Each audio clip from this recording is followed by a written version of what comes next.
waxaa fudud in dhexdeena ay ka jirto kala duwanaansho aad u weyn, mid madow, mid cad, mid gaaban iyo wixii la mid ah. Halkan waxaan idinku soo gudbinaynaa mowduuc ka hadlayo midabta koorka ama cunsuriyadda. Fadlan haddii aad channelka ku cusub tahay, subscribe saar, like na saar, iskuna day inaad ugu yaraan gaarsiiso saaxiibka.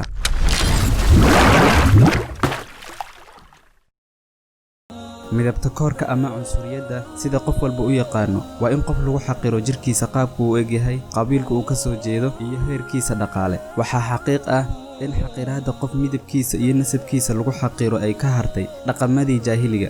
nabiga sallallahu alayhi wasallam wuxuu yiri dadka dhammaantood aadam baa dhalay, aadamna carra ayuu ka soo jeedaa.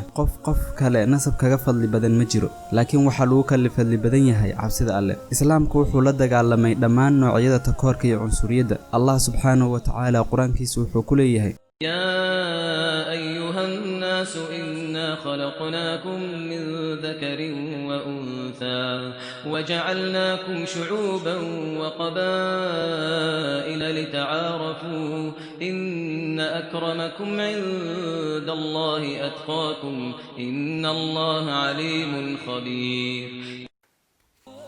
cunsuriyadda waxay soo bilaabatay ka hor intuuna bini aadamka imaan kownkan, waayo markii uu Ilaahay abuuray Nabi Aadam wuxuu amray malaa'igta inay u sujuudaan Nabi Aadam. dhammaan malaa'igtu way u sujuudeen, balse Ibliis wuu diiday, wuuna ku qanci waayay inuu u sujuudo Nabi Aadam, wuxuuna sheegtay inuu ka fadli badan yahay.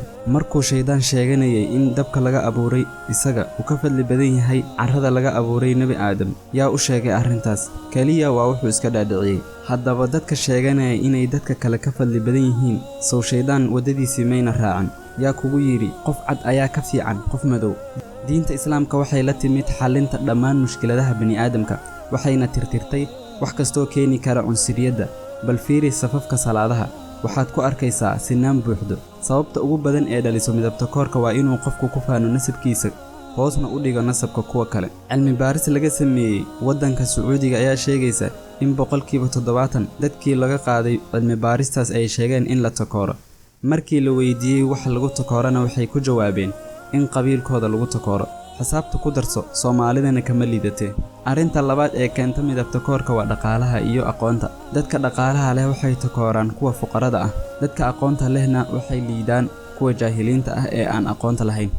gunta iyo gabagabada waxay tahay qof bani aadam ah qof kale kama fadli badna, kaliya waxaa lagu kala fiican yahay sida aad Allah xiriir ula leedahay iyo cabsida aad Allah ka cabsato subhanahu wa ta'ala ee dadka la badbaadiyo.